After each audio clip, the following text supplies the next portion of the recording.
బాగా వినండి. మన జీవితంలో ఎందుకు నెగిటివ్స్ చూస్తాం తెలుసా? మనం వాస్తవంగా నిజంగా నీకు విశ్వాసం ఉంటే ఆ రూత్ అంటది, ఆ 3 నెగిటివ్సే మనకేమవుతాయి తెలుసా? పాజిటివ్స్ అవుతాయి. అట్లెట్లా? How can that be? జాగ్రత్త వినండి.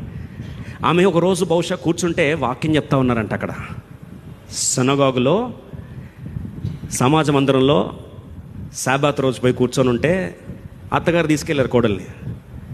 ఖాళీగా ఉన్నాం కదా, పోయి కూర్చున్న వాక్యం ఉందా అంటే, వాక్యం వింటా ఉంటే అత్తకు ఒక మాట ఎక్కలేదంట చెవులో. కానీ కోడలు మాత్రం వాక్యం బాగా వింటుంది. వింట వల్ల ఏమొస్తుంది?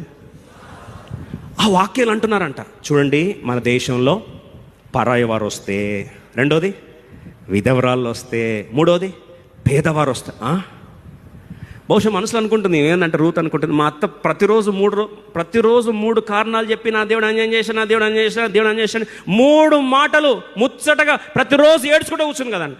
అవును, ఈ మాటలు చెప్తున్నారు ఏంటని వెంటనే నిన్న ఆరంభించింది.